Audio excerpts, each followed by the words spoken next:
Thanks, Andy, for having me here. It's a real honor to be at Build. I want to start a conversation today about design culture. And I think a gathering like Build is a good place to do it, to stand back, free from our usual distractions, and examine and question how we make work in the world. So my talk, which is about resistance, is a totally personal account that begins with questions and a few observations, and ends with some very small gestures. This isn't easy, because questioning often leads to ambiguity or doubt, and that can be uncomfortable. Questioning itself is a kind of resistance. But I want to begin by telling you about a break. Not a breakdown, but a breakup or a breakout. The moment where I started to feel a shift and found myself seeing things differently. In late 2010, after about a dozen years of running my own small design studio in New York, I decided that I needed a change. I had, in fact, just gone through a breakup, but that's another story, and I wrote about it for the manual. I actually closed my office and eliminated a lot of what had been considered successful by most standards. And I carefully removed myself from about 12 very good client relationships. And of course, it's a privilege to be able to make such a break. I recognize that. See, what I really wanted to do on my own was ask myself this question: what kind of designer am I without clients? Am I even a designer if I'm not solving someone else's problem? I honestly had no idea. So I took off without clients, and I spent time away from home in two ancient cities, wandering around Rome and Athens, making books, and sort of looking for myself among the ruins, I guess. I was gone for 5 months. Just before I returned, one of my old clients got back in touch. "When are you coming back?" they asked. "We need you." This was a big client in California, and I had done some serious branding work for them, a new visual identity, brand strategy, brand guidelines. So I agreed to re-engage. Just a few days after returning to the US, I found myself driving in Southern California to go see this client. And as soon as I got back to New York, I wrote this on my blog, and I'm going to read the whole post. June 21st, 2011. Homesick. I drove east from LA into the desert yesterday and got homesick. I made my way onto the 60 towards Riverside, thinking about how this particular route was like a tour through the fall of the American empire. I was bombed by billboards for detox and Botox, fast food and weight loss, banks and bankruptcy, deteriorating shopping malls and discount outlets, casinos baking in the heat. A witness to endless blankets of housing, cut with corporate strips and parking lots, cheap and ugly boxes, fading out to irrelevance before they're even thrown up. Everyone speeding past me to get somewhere. Southern California could easily pass as some alien otherworld, some kind of space invasion from the future. But this is our American reality. So my homesickness is partly a disorientation, a geographical shift that finds me driving on freeways after several months of walking around the ancient cities. But my sadness today, the dread, this is about bloated and unaware America choking on its own fat, war-loving and arrogant. I've been hit with a mega culture shock, returning to this place I call home. All it took was a brief step outside, and my America looks like a foreign, uncanny version of itself. And this forces me to think about my own relationship to design and branding, the sickness of corporate branding guidelines that are used to ruin landscapes, to sell junk and failure. Not all branding is the same, but at the risk of oversimplifying, I'd like to question the value of much of the work we produce today. Designers, marketers, branding experts, blindly grabbing clients and opportunities in the name of clarity or bottom line or good design. In the end, we produce a lot of surface and clutter stuff to promote and sell our clients, most of it irrelevant, unsustainable, or both. Not all of it, mind you. But I stand there looking at the retail junkyards of Penn Station or JFK or the I-10 and shudder to think about how I could, or rather how I have, contributed to these failed environments. And when we're not promoting stuff, we're busy promoting ourselves. I need a new technique. Inspiration this week came in the form of a tweet. He got hooked on what he was doing. Curiosity came to supersede ambition as his principal motivation. This resonates for me. Taken out of context, this is one way for me to articulate what I've been doing this year, challenging myself to get to work outside the office. Curiosity aimed at personal growth. My questions today: how can I use this motivation to create awesome, thick value in the world? How do I produce meaningful work now? It's difficult for me to read this blog post now, 2.5 years later, because even though I've changed, and even though I did set out at that point to explore those questions, they haven't gone away. How does one produce meaningful work when there's so much waste? I continue to struggle with this, big time, and I'm curious who else does.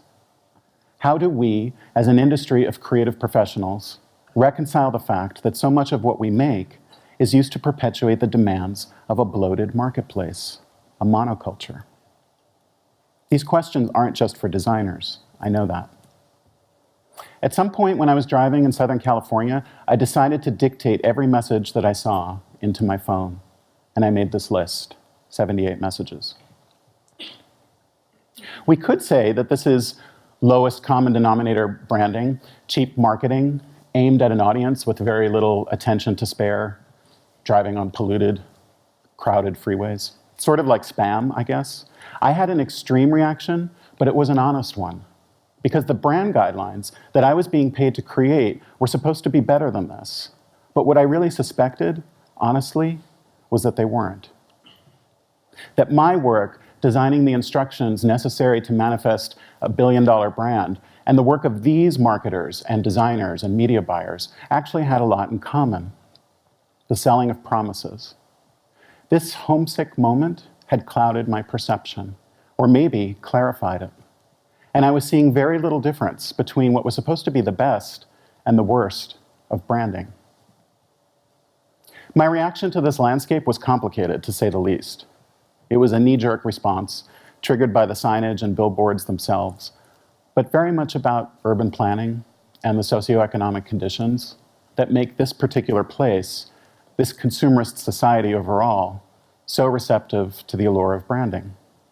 I felt the unattainable promise of better, cheaper, limitless, and happier right there in the work that I do. In fact, promise is a word I frequently used in my own branding presentations. Walter Landor, one of the giants of modern branding, said, "Simply put, a brand is a promise. By identifying and authenticating a product or service, it delivers a pledge of satisfaction and quality." Now, I don't believe that all branding is bad, not by any means, and we don't all do this kind of work. But many of us in design, and I'm thinking of my own career here, are in this business of selling expectations and the illusion of trust. Turn on the App Store, and it can be just as disappointing as that highway. What role does each of us, what role does each of us play in perpetuating this cult of the brand, or the cult of product? How can I avoid, in my own work, participating in the acceleration of unattainable, unsustainable thin value? These are questions for all of us, I think. Designers, brand strategists, investors, marketers. All too often, clients come back to me with the same branding lessons, equating ubiquity and saturation with success as some kind of branding benchmark, while losing sight of the larger landscape. And when I look at how we measure these successes, the Starbucks and Apples and Louis Vuittons of the world, I see business models and guidelines and best practices designed to relentlessly pursue the same ideas and ideals again and again. Ubiquity, speed, desire, trust, and immediacy, turned up to unattainable volumes. The cynic in me sees branding as a seductive, accelerating feedback loop between ideals of perfection and selling. There is no patience in branding. I try to think about what the perfect brand would be if we could accelerate these ideals to their extremes, and I imagine the promise of better and happier everywhere, accessible on demand, a brand that's desired by all 7 billion of us and beyond. Something approaching love. Here's one very real, extraordinary example. It's a furniture company that says its brand vision is to create an endless reflection of hope, inspiration, and love that will ignite the human spirit and change the world. A furniture company. This is somewhat extreme and kind of ridiculous, but I think it's no exaggeration to say that from Google to TED to Olive Garden, branding is not just a promise, but a system of beliefs and ideology. Here's where it gets personal. The best example of brand acceleration today might be in ourselves. Rob Horning of The New Inquiry writes about the data self in his piece, Google Alert for the Soul. He argues that by producing and performing our own identities for social media, we threaten our cherished idea of an authentic self. So to counteract, we embrace the network. And we use its continuous addictive feedback for reassurance. Identity is a kind of ongoing self-branding performance. For the data self, social media is a dashboard for life, giving us the promise of control. We're drunk on likes and retweets, myself included. Every time we share, we seek validation. It's like we're crowdsourcing our opinions and identities to the network. And it comes full circle, of course. Brands are now learning to speak our language. What about our very own design culture? It's no secret that we've learned to self-brand best of all for each other. The designer is an entrepreneur now, promoting apps, services, type, tattoos, and other products designed and sold by us, and most of the time to us. I love the sense of opportunity that comes with this and the do-it-yourself spirit of design entrepreneurship. But do you ever feel, as I do, that we over-promote? We've saturated ourselves with product. Everything is commodified and monetized now, even our Rainbow Parade birthday parties and fake brands without any promise or product at all, like this one for $18,000. Why do we do this? The power of designer as brand means that there's more reason than ever to posture for attention. It's become so difficult for me to find space to flourish without quantifying, competing for friends and followers and page views, upvotes, and Kickstarter dollars. Because so much is at stake. Every new idea, a possible billion away from Facebook. The new designerism is persistent. It affects the way we posture and position ourselves, the way we talk to each other, and it fuels the way we work. Our craft has gone from movable type to writing code in less than a few decades, and we work faster and more efficiently than ever before. A clarification here, I don't code. So when I say we're coding, I mean us as a design community, suddenly empowered with this tremendous ability to write instructions in new languages for making and communicating and selling. Code has become the engine behind almost everything we do. Even if the designer doesn't code, she's working in relation to it, side by side with developers, or benefiting from code that's inside all of our modern design tools. Where there's code, there's perpetual refinement, and that concept of perfection creeps in again. I see the promise of elegant code and convenience everywhere, in our startup bubble culture, in our portfolios. Of course, our relatively new ability to code is changing us. I'm not talking about what we design or functionality, but how we are starting to mirror some of the qualities of code in the way we work. If old school tools allowed us to wander, to slip, pause, to consider, today's design tactics, located almost entirely within software, favor instantaneity, certainty, flash judgment, predictability. I know that I've absorbed these qualities in myself. They were once seen as extraordinary or just unrealistic, but they might be our new norms now. And I fear that this is shifting mainstream design culture to a more superficial place that values the quick read and instant gratification over ambiguity. I remember when the Whitney Museum launched their new W last May. I watched it get cut down on Twitter, and I was tempted to jump in until I found Experimental Jet Set's design brief, which was excellent. Critical thinking, but a long read. And I realized that I'd almost missed the bigger story in my rush to feel connected to the crowd's disapproval. There I was, confronting my own willingness to outsource opinion because it was easy. And I thought, I've got to be more careful. As much as I love Twitter, I've come to think of it as a crowd-pleasing, always-on waterfall of flash praise and shallow judgment. I worry that this tendency to dismiss on the fly, as well as the ease of accumulating approval, might push us to make things for their ability to go viral. Designing for the showcase and rewarding smooth, easily digestible stories has become a kind of professional code. And I think this is where it gets dangerous. Because some see it as permission to favor the quick fix of image making over complex problem solving. How many times have you been asked to build the site in a week, to design the logo in 2 days, to send files right now? Somehow, we're becoming a culture that values performance and instant product over presence. I know this isn't unique to design. We could be talking about architecture or journalism or the music industry. What I'm trying to get at here is a larger trajectory, shifts that are changing society as a whole.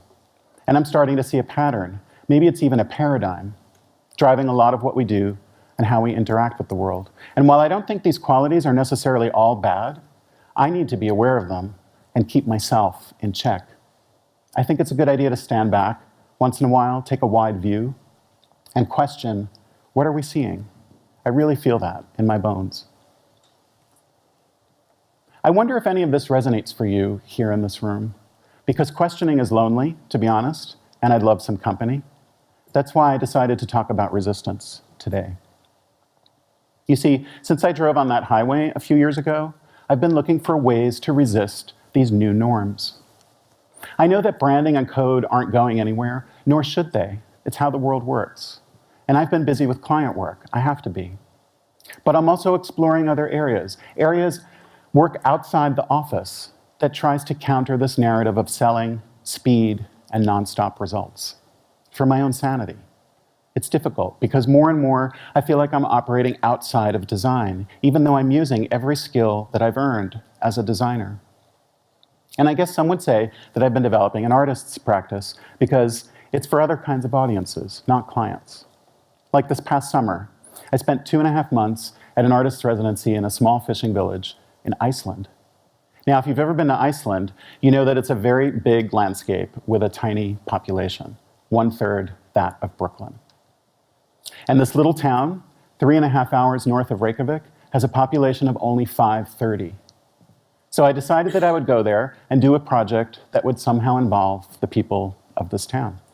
And I want to tell you about it because I think it brings up some ideas about resistance, 4 of them in particular. I suspect that these aren't strategies that you can apply directly to client work, but rather a kind of counter practice for seeing, listening, and observing. One of these is thingness. By thingness, I mean learning from the physical object.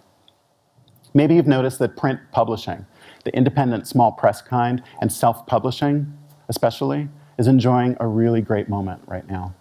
Step into PS1 during the New York Art Book Fair or Off-Print Paris, which is happening this week, and you can see that there's a kind of mania for the materiality of design. It's a bit of a surprise, given how web-centric we are and all of the wonderful research and design happening right now around ebooks and reading on screens. But maybe this is a kind of response to that, because I would say that working in print today is actually a kind of resistance to many of the things that I was talking about earlier. Of course, we're still going to use digital tools and distribute our books on the web and maybe even use print-on-demand technology to make books. But after all that, the reality of the analog object is that it ends up in our hands, and it can be handled and touched, and not just shared, but given. The thingness of printed matter resists flow and immediate consumption. The book is held, and it's an excuse for a physical experience or a conversation. Maybe, in a way, we're rediscovering the physical in the midst of all of our digital streams. In Japanese folklore, there's a term called tsukumogami, which means artifact spirit. It's such a beautiful concept. It's applied to an object that's reached its 100th birthday, when it becomes alive and self-aware. An idea that as an object ages, it acquires character and a soul. So when I got to Iceland, I knew that I would make a thing, something that could be given and left to the town, in the town, to change and age with time. So I decided to make a book. I tried to engage with people in the town by hanging out at the gas station, the cafe, the bar, and the library. These weren't forced encounters. I just tried to let things unfold naturally. The everyday is what I was looking for, and I tried to get to know people. It was difficult, but a few weeks in, I started to get somewhere. After eating in her cafe a few times, I asked Auslag, the owner, if she would email a soup recipe to me, and she did. Here it is, in Icelandic. And I made this fish soup, which calls for a whole can of peaches, at the home of one of the other artists. And this old guy, Einar, her neighbor, was hanging out at the fence with his beer, watching us the whole time. I offered him some soup, and he initially refused, but eventually gave in and jumped over the fence. And there's Lopa, our studio dog, excited that he's joining us. We had the soup. He had the soup and said it was just okay. We all loved it. Within a few hours, though, and a lot of wine, we were dancing to Kate Bush, and Einar was telling us how much he hated Björk. Turns out there's a lot of people in Iceland who hate Björk. So one of the 39 chapters or movements in the 530-page book that I made is called Fiskisupa, and it starts with this photo. And I included Auslag's recipe in Icelandic, but spread it out over 50 pages, one word per spread. And that's something I've been doing a lot of in my work, resisting the temptation to design for a quick read. If you think about it in terms of legibility and understanding, it's the opposite of what we learn and how we work today. But when we design for fast consumption, we also encourage dismissal. It's easy to discard an idea when you feel that it's been understood and used up in the moment. Streams and feeds and endless scrolling are tools for consuming and forgetting. The great thing about working with the printed page is that it naturally encourages this idea of slowness. Page by page turning, especially one word at a time, draws out anticipation and reward. Each spread becomes a new experience. It resists scanning. A really beautiful example of slowness taken to an extreme is John Cage's ASLSP, as slow as possible. When he composed the piece in 1987, he didn't specify how slow it should be. The speed is actually determined by the performer. Typically, the piano version lasts from 20 to 70 minutes. But there's an organ version happening right now in this abandoned church in Halberstadt, Germany. It started in 2001, and it's scheduled to last 639 years, ending in 2640. Because it's so slow, note changes only happen every once in a while. One of them was just last month, and there won't be another for 7 more years. Huge crowds gather for these note changes. It's extreme, but this is resistance that's a kind of poetry, not just resisting speed, but all of our notions about time. So there's no way to experience this piece of music outside of your imagination. A single performance designed to expand beyond the scale of all lifetimes, giving us space to question time on Earth. The artist Clement Valla has a project called Postcards from Google Earth that features isolated views of strange mapping moments. These are scenes where something's wrong. The algorithm seems to have made a mistake, showing the bridge dipping down like that. But Clement says they're not wrong. They reveal the system used by Google to map the Earth, what it calls the universal texture. He says, by capturing screenshots of these images in Google Earth, I am pausing them and pulling them out of the update cycle. I capture these images to archive them. pausing them and pulling them out of the update cycle, resisting flow and the algorithm's tendency to normalize for the sake of the complete picture. By giving these images thingness, by choosing to make printed postcards, Clement disrupts the smoothness of the software experience and its automated cycle of perfection. I love this phrase because it's physical, pulling them out, and it describes what a lot of artists and designers are doing these days when they print the internet, looking for poetry and the sublime by isolating data and freezing it for the archive. Here's poet Kenneth Goldsmith's version of thingness and slowness, an open call to print the entire internet in a gallery in Mexico City this past summer. He received 20,000 submissions, including one from me, a crowdsourced effort that was extremely controversial, but I think, in the end, an epic work of poetry. And it's closely related to another project of mine, one that's ongoing and more curatorial. I collect books, zines, and other printout matter by artists who work with the internet, but in print. It's called Library of the Printed Web, and it includes about 50 artists who use screen capture and grabbing and the search engine to make work. In January, I'm publishing an exhibition in the form of a 64-page newsprint magazine called Printed Web No. 1, featuring 8 of these artists, including Clement and Kenneth Goldsmith and Christian Book and others. I'm giving each of them 6 pages to do anything they want related to this idea of the printed web. So, thingness and slowness. Another kind of resistance in design, in any kind of creative endeavor, I think, is giving up choice. Another way of saying this is surrendering ego. What does that even mean? Well, let's go back to John Cage for a minute. He developed an entire philosophy around this idea, how to make decisions that don't rely on history, aesthetics, or taste. He said, "I gave up making choices. I've merely changed my responsibility from making choices to asking questions." With the throw of dice or coins and the I Ching, Cage learned to accept what was given to him by chance or nature. I teach a design studio at Purchase College in New York, and we did a chance operations workshop at the John Cage Trust recently. We were shown one of his Ryonji drawings, which he made with stones, pencils, and Japanese paper, and we were taught how to make our own with all of the decision-making, how many pencils, which stones, where to position them, all determined by the roll of dice. Suddenly, choice felt like a burden.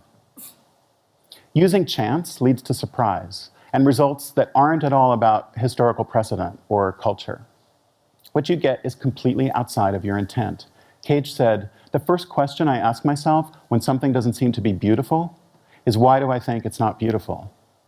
And very shortly, you discover that there is no reason.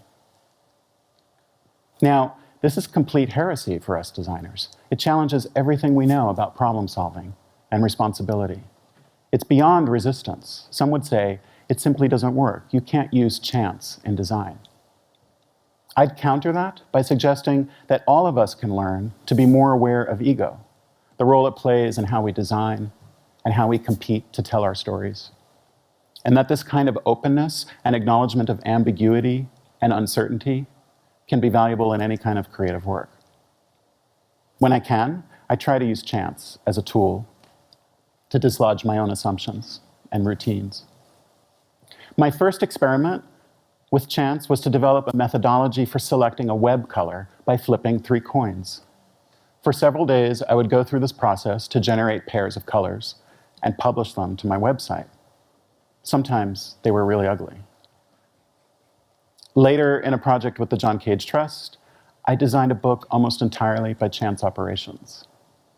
I used random numbers to create a score that determined everything about it, the editing of the text, the cropping of the photos, what was on each page, and how it was designed. And I used it again when I edited 530 in Iceland.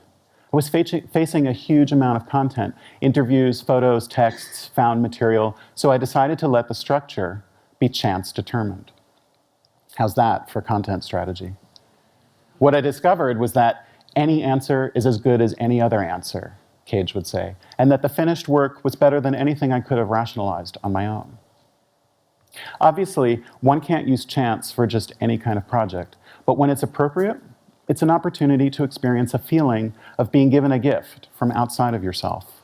I think of it as yoga for the ego, training myself to stretch in ways I didn't know were possible. I mentioned earlier when I was talking about thingness, that part of the beauty of holding a book in your hands is that you can give it to someone else. But there's giving, and then there's giving away.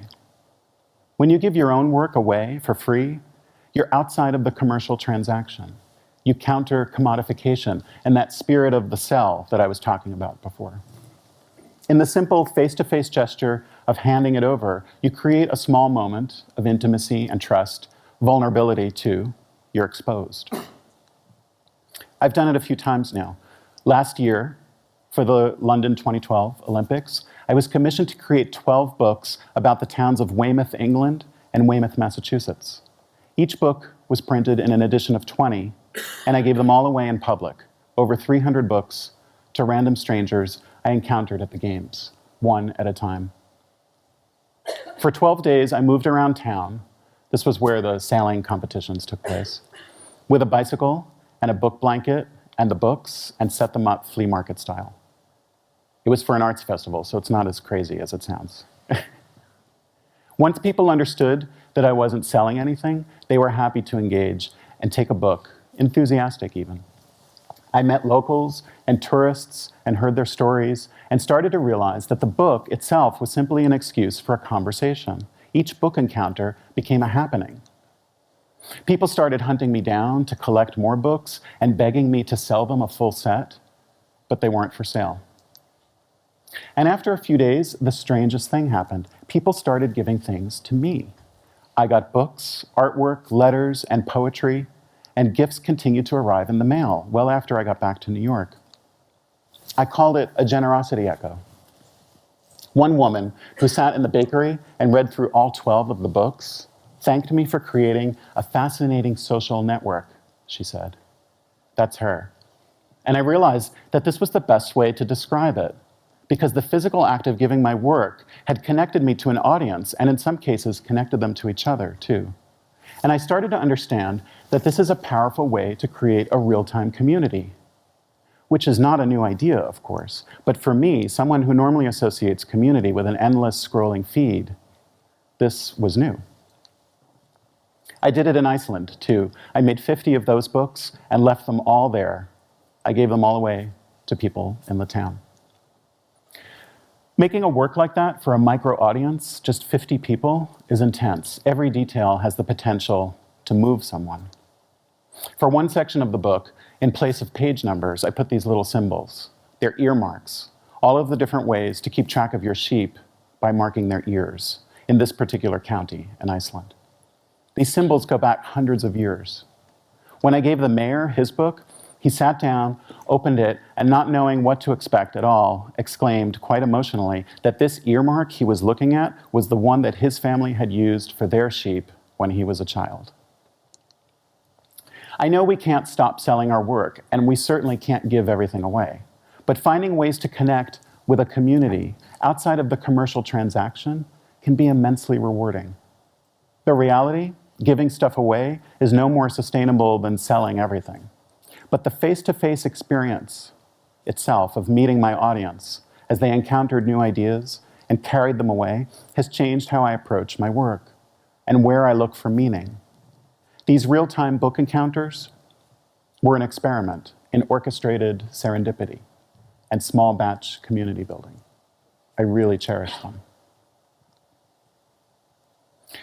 So these are a few of the ways I've been trying to practice resistance in my work since that initial breakup.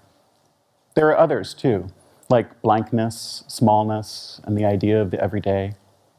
I don't believe they're the answers to anything. I just think they trigger good questions. It's difficult to explore ideas like slowness or chance operations when you're doing client work, believe me, I know. But I challenge you to try it out at any scale and decide for yourself what an act of resistance looks like in design today. If there's any lesson here, for me, in the face of the acceleration of everything, it's that we've got permission to resist the obvious, to be aware, I think, and remind ourselves as much as we can that we can find beauty in the weight of things and in a larger sense of time, and that sometimes very small gestures have the power to shift how we make work in the world. And this whole talk is there if you want to refer to it. Thank you.